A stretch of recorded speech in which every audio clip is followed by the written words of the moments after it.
بسم اللہ الرحمن الرحیم۔ آداب قضاء الحاجت، قضاء حاجت کے آداب۔ اب یہاں سے قضاء حاجت، پیشاب اور پخانہ کے آداب اور طریقے کو بیان کر رہے ہیں صاحب کتاب۔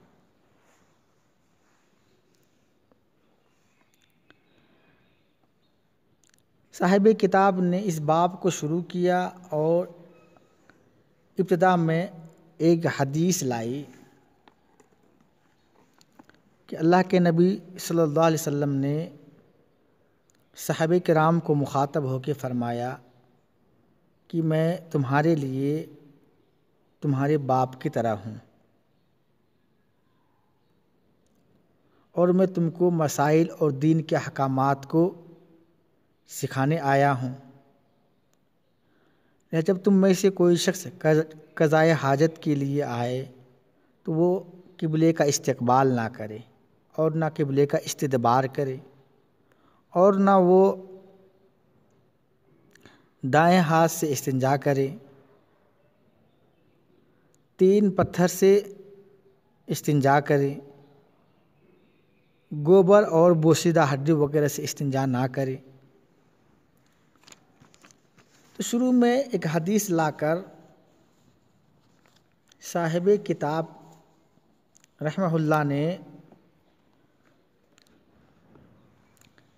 ان کے فضائل کو بیان کر دیا کہ قضاء حاجت کے لیے جو طریقے ہیں ان طریقوں سے قضاء حاجت کرنا یہ افضل ہے، بہتر ہے۔ صاحب کتاب رحمۃ اللہ علیہ کل 22 آداب کو بیان فرمائیں گے۔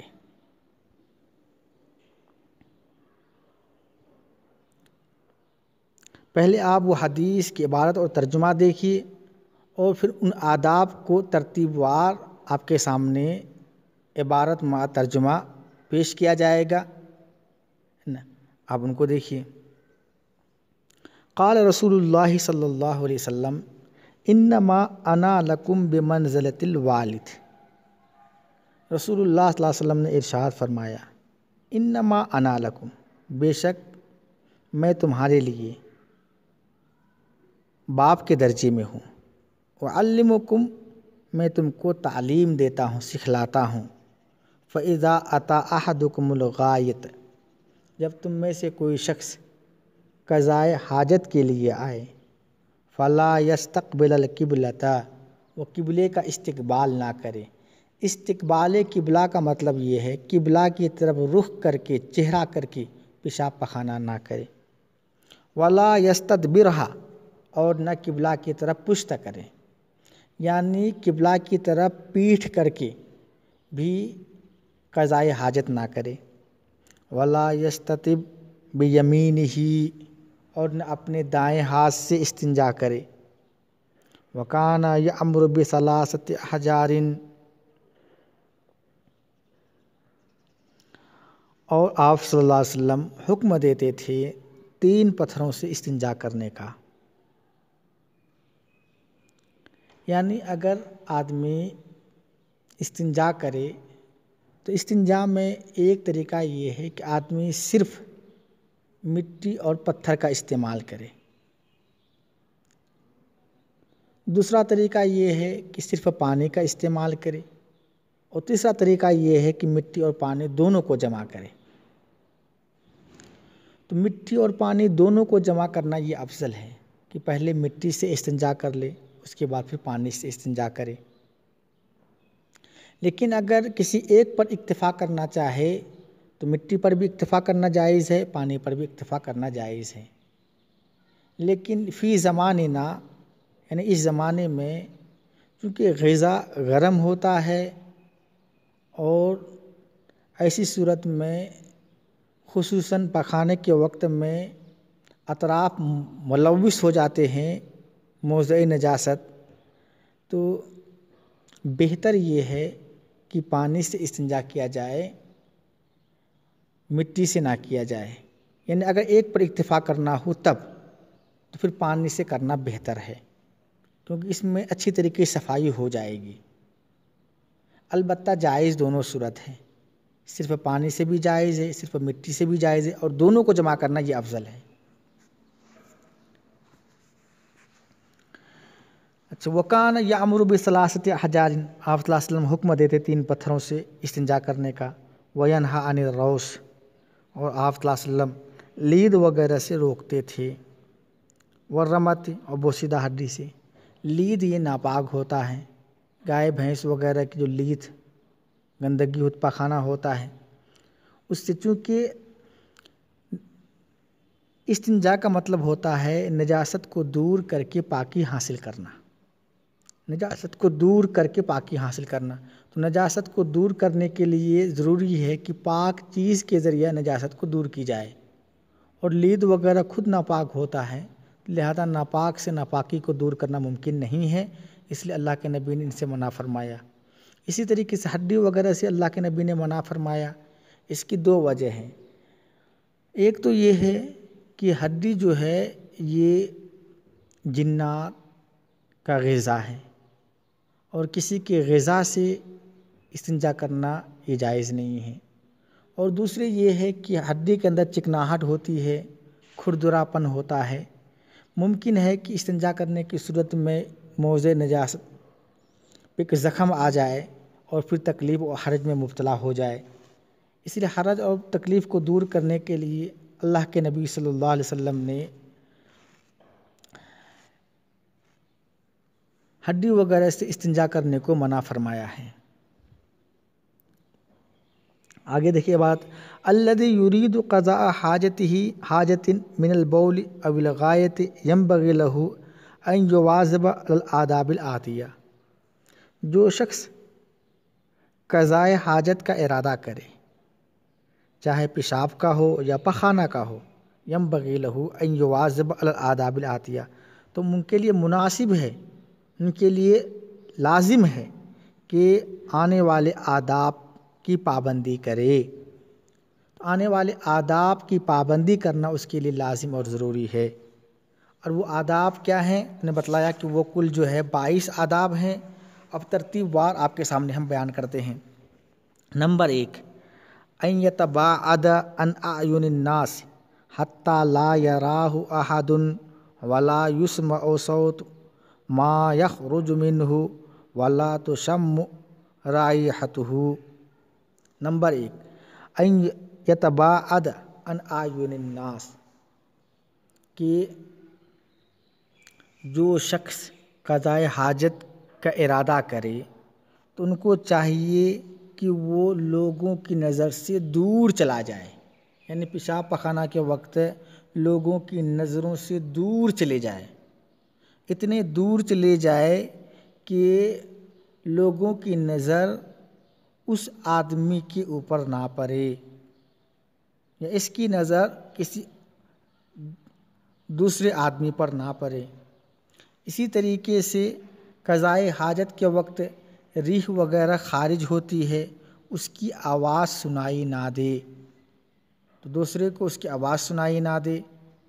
اسی طریقے سے پخانہ کے اور پیشاب کے وقت بسا اوقات پیشاب کے وقت ریح خارج ہوتی ہے، پخانے کے وقت میں پخانہ کی جو بدبو ہے یہ اس کی بدبو ان لوگوں تک نہ پہنچے، تو اتنے دور چلے جائے کہ لوگوں کی نظر سے اوجھل ہو جائے، ریح کی آواز سنائی نہ دے، پخانہ کی بدبو محسوس نہ ہو، اتنے دور جائے۔ اسی بات کو کہا ہے ان یتباعد عن اعین الناس، کہ لوگوں کی نظر سے دور چلا جائے، حتی لا یراہ احد، یہاں تک کہ اس کو کوئی نہ دیکھے، ولا یسمع صوت ما یخرج منہ، اور نہ سنا جائے اس سے وہ آواز جو اس سے نکلے، یعنی ریح وغیرہ کی آواز، ولا تشم رائحتہ، اور نہ اس کی بدبو محسوس ہو۔ نمبر 2، ان یختار لقضاء حاجتہ مکانا لینا منخفضا لئلا یتطائر علیہ رشاش البول۔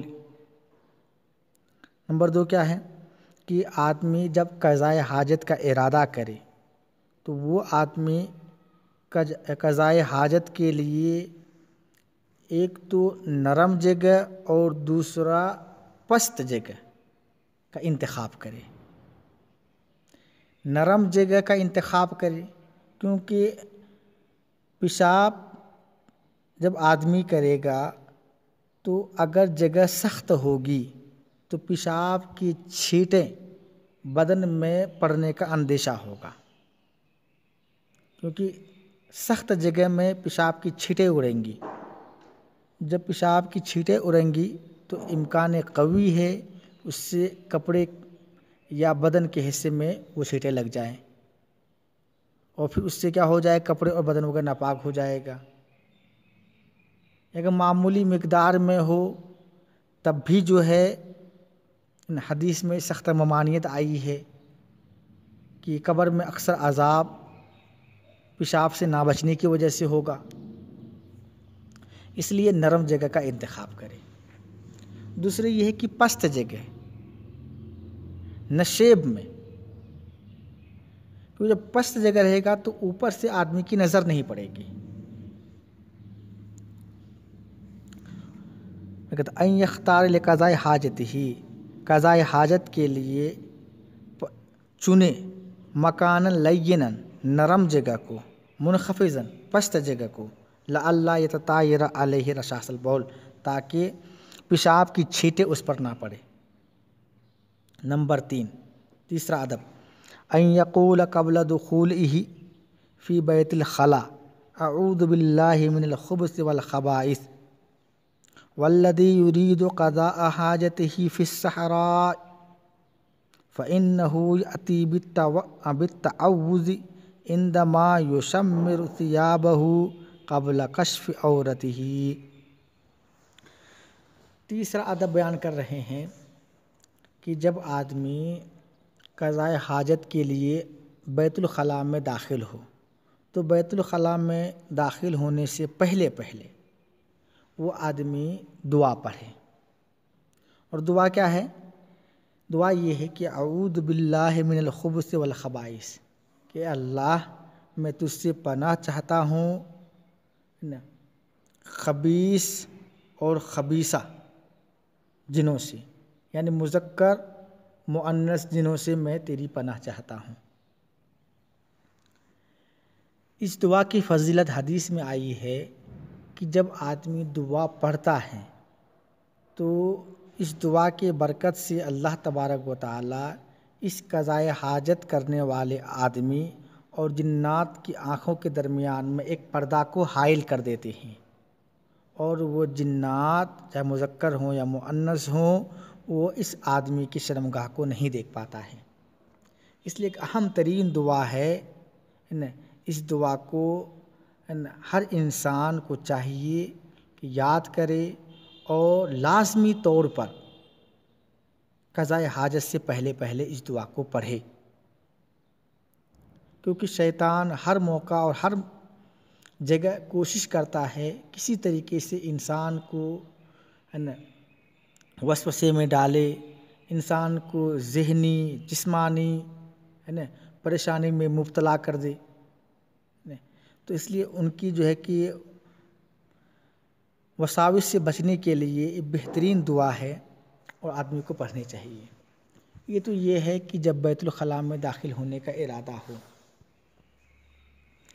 اور دوسری بات یہ یاد رکھیے آپ کہ اگر کوئی آدمی بیت الخلاء میں داخل ہو گیا اور دعا نہیں پڑھا تو اب ان کو کیا کرنا ہے؟ اس کے لیے یہ ہے کہ اگر بیت الخلاء بالکل صاف ستھرا ہو، وہاں پہ نجاست ناپاکی نہ ہو ظاہراً، تو پھر دل میں دعا پڑھ لے، یعنی قلب ذکری کرے. اور اگر وہاں پہ نجاست وغیرہ ہو تو پھر خاموش رہے، ہے نا.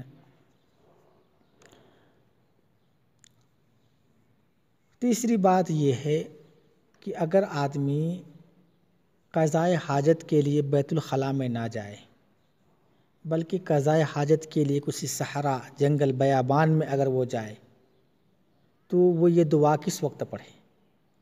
اس کے لیے یہ ہے کہ ایسے شخص جو قضائے حاجت کے لیے صحرا کا انتخاب کیا ہے ان کے لیے طریقہ یہ ہے کہ جب وہ کپڑے کو سمیٹ رہا ہو اور ابھی سطر کو شرمگاہ کو کھولا نہ ہو تو شرمگاہ کو کھولنے سے پہلے جو آدمی کپڑے وغیرہ کو سمیٹتا ہے یعنی بیٹھنے سے پہلے اس وقت وہ آدمی یہ دعا پڑھ لے.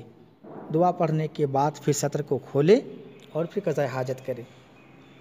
ترجمہ دیکھیے. ان یقول قبل دخولہ فی بیت الخلاء، بیت الخلاء میں داخل ہونے سے پہلے کہے اعوذ باللہ من الخبث والخبائث والذی یرید قضاء حاجتہ فی الصحراء، اور وہ شخص جو قضاء حاجت کا ارادہ کرتا ہو صحرا میں جنگل میں فإنہ یأتی بالتعوذ، تو وہ تعوذ یعنی اعوذ باللہ من الخبث والخبائث یہ دعا پڑھے عندما یشمر ثیابہ، اس وقت جس وقت وہ اپنے کپڑا کو سمیٹتا ہو، قبل کشف عورتہ، اپنے شرمگاہ کو کھولنے سے پہلے. نمبر 4 چوتھا ادب ان یدخل فی بیت الخلاء برجلہ الیسریٰ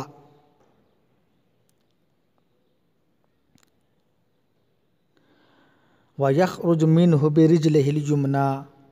چوتھا ادب یہ ہے کہ جب آدمی بیت الخلاء میں جانے کا ارادہ کرے تو اس وقت وہ سب سے پہلے اپنے بائیں پاؤں کو بیت الخلاء میں داخل کرے اور جب نکلنے کا ارادہ ہو تو پھر جو ہے وہ دائیں پاؤں کو سب سے پہلے نکالے، کیونکہ آپ لوگوں کو معلوم ہے کہ ہر بہتر کام کی ابتدا دائیں سے ہونی چاہیے، اور جو قابل تعظیم نہ ہو بلکہ تنفر نفرت کے مقامات ہوں تو ایسی جگہوں پر بائیں سے ابتدا ہونی چاہیے.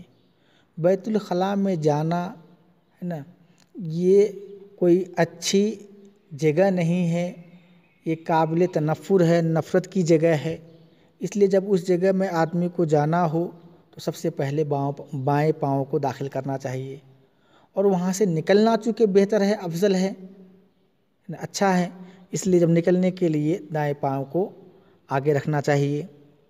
اس کے مقابلے میں مسجد ہے تو مسجد میں دخول چونکہ قابل احترام ہے، بہتر ہے، افضل ہے، تو اس کے لیے دائیں پاؤں کا حکم ہے اور نکلنے کے لیے بائیں پاؤں کا. کأن یدخل فی بیت الخلاء، کہ بیت الخلاء میں اپنے بائیں پاؤں کو داخل کرے، یعنی پہلے بائیں پاؤں کو داخل کرے. ویخرج منہ برجلہ الیسریٰ برجلہ الیمنیٰ، اور جب نکلے تو اور نکالے اس سے اپنے دائیں پاؤں کو. پانچواں ادب ہے ان یجلس معتمدا علی رجلہ الیسریٰ فإن ذلک اعون فی خروج الخارج. پانچواں ادب یہ ہے کہ جب آدمی بیت الخلاء میں یا قضاء حاجت کے لیے صحرا وغیرہ میں بیٹھے تو اس وقت بیٹھنے میں زیادہ زور بائیں پاؤں پہ دے، یعنی سہارا بائیں پاؤں پہ لے. زیادہ بائیں پاؤں پر سہارا لینے کا فائدہ کیا ہے؟ فائدہ یہ ہے کہ اعون فی خروج الخارج، کہ اس سے جو ہے نجاست کے نکلنے میں سہولت ہوتی ہے. یعنی جب آدمی قضاء حاجت کے لیے جاتا ہے تو بائیں پاؤں پر جب وہ سہارا لے گا تو پیٹ کا جو فضلہ ہے، گندگی اور ناپاکی ہے، یہ سہولت کے ساتھ نکل جاتی ہیں. یہ ان کا فائدہ ہے، اسی لیے سہارا بائیں پاؤں پہ لینا چاہیے. ان یجلس معتمدا علی رجلہ الیسریٰ، کہ سہارا لے اپنے بائیں پاؤں پر.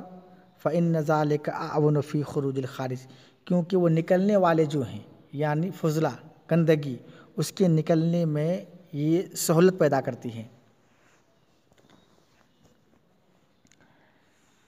نمبر 6 ان یغطی رأسہ وقت قضاء حاجتہ ووقت الاستنجاء.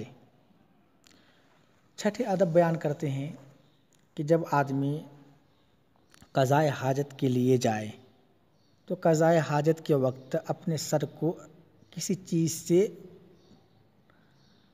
ڈھک لے، چاہے ٹوپی سے، رومال سے، عورتیں ہیں تو دوپٹہ سے، وہ قضائے حاجت کے وقت ہے۔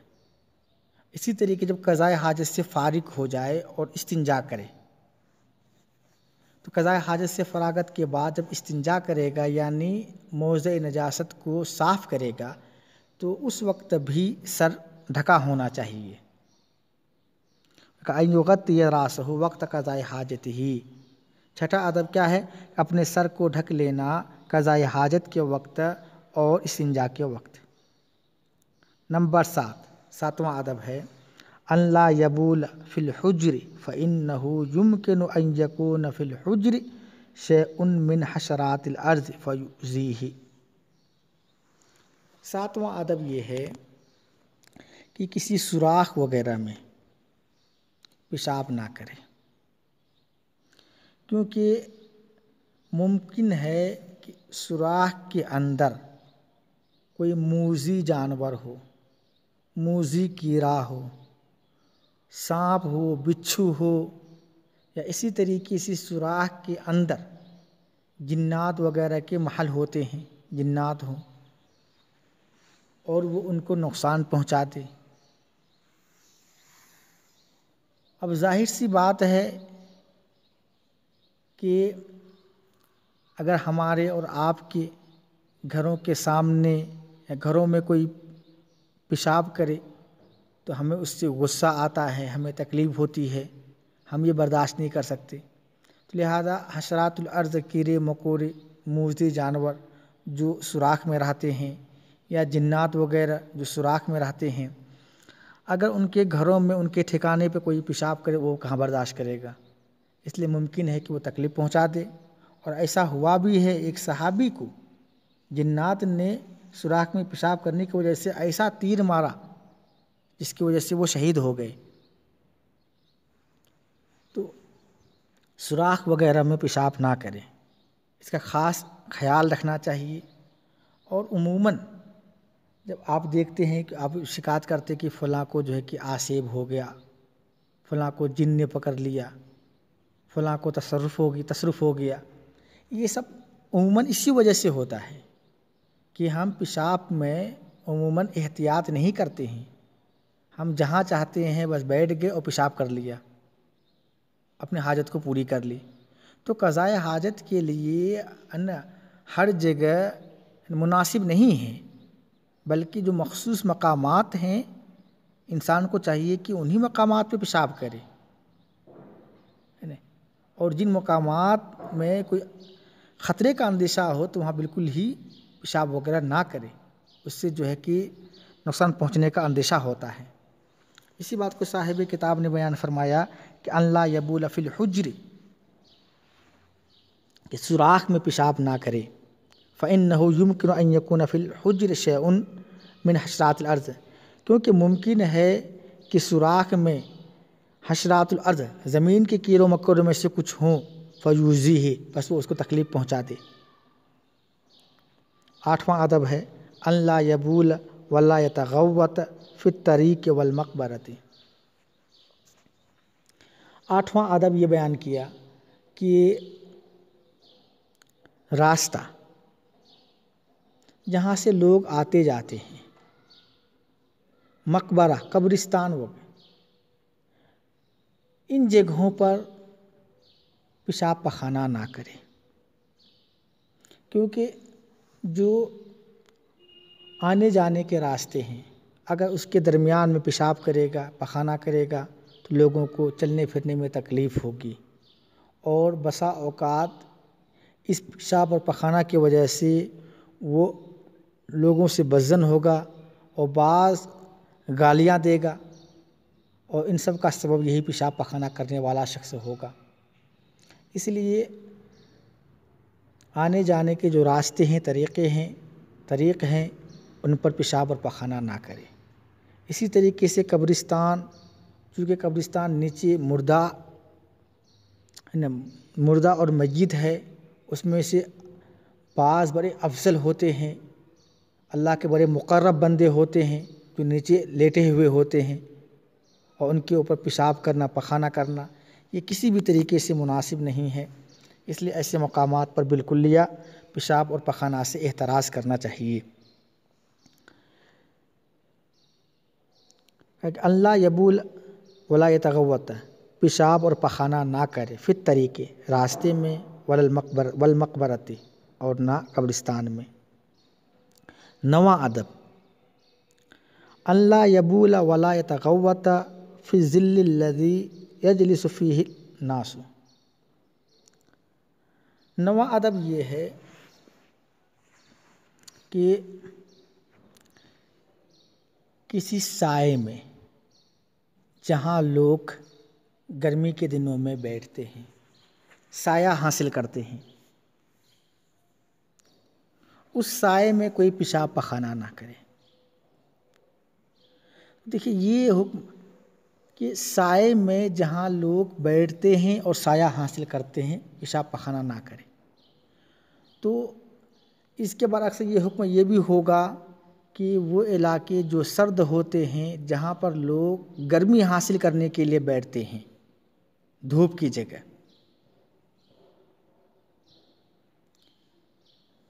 تو جہاں پر لوگ جمع ہوتے ہیں، چاہے سردی کے موقع پر ہو یا گرمی کے موقع پر ہو، لوگ جمع ہوتے ہیں، بیٹھتے ہیں، آپس میں بات چیت کرتے ہیں، تو ایسے مقامات پر پیشاب پخانہ نہیں کرنے چاہیے، ہے نا، یہ بھی سخت ممنوع ہے، اس سے احتراز کرنا چاہیے۔ اب یہ مقامات عام ہیں، چاہے گھر کا صحن ہو یا کوئی چشمہ وغیرہ، ناگ وغیرہ، جہاں پر لوگ آتے جاتے ہیں، بیٹھتے ہیں، سیر و تفریح کے لیے آتے ہیں، ایسے مقامات پر، یا کوئی مخصوص مقام اور جگہ جہاں بیٹھنے کے لیے لوگوں نے بنایا ہو، چاہے وہ گرمی کے لیے ہوں، سردی کے لیے ہوں، تو ایسے مقامات پر پیشاب اور پخانہ نہیں کرنے چاہیے۔ اسی بات کو صاحب کتاب نے فرمایا کہ ان لا یبول ولا یتغوط فی الظل الذی یجلس فیہ الناس، پیشاب اور پخانہ نہ کرے اس سائے میں جس میں لوگ بیٹھتے ہوں، جس میں لوگ بیٹھتے ہیں اس میں پیشاب پخانہ نہیں کرنا چاہیے۔ 10واں ادب ہے ان لا یبول ولا یتغوط فی المکان الذی یجتمع فیہ الناس ویتحدثون۔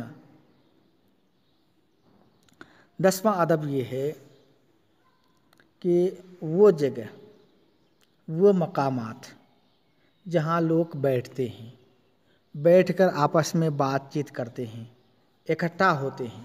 اب اکٹھا ہونے کی جگہ مجمع ہے نا، جہاں لوگ اجتماع کرتے ہیں، جہاں لوگ بیٹھتے ہیں، صبح شام بیٹھتے ہیں، یا عام اوقات میں وہاں آ کے بیٹھتے ہیں، یا کوئی مخصوص جگہ جو اجتماع کے لیے منتخب کیا گیا ہے، وہاں لوگ آتے ہیں، اجتماع کرتے ہیں، بیٹھتے ہیں، آپس میں بات چیت کرتے ہیں، تو ایسے مقامات پر بھی پیشاب پخانہ کرنے سے احتراز کرنا چاہیے، پرہیز کرنا چاہیے، اور پیشاب پخانہ کرنا ایسے مقامات پر سخت قسم سے ممنوع ہے اور ناگوار عمل ہے۔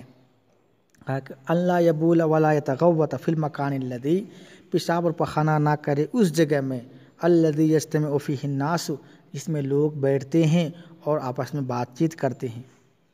11واں ادب اللہ یبول ولا یتغوط تحت شجرۃ مثمرۃ۔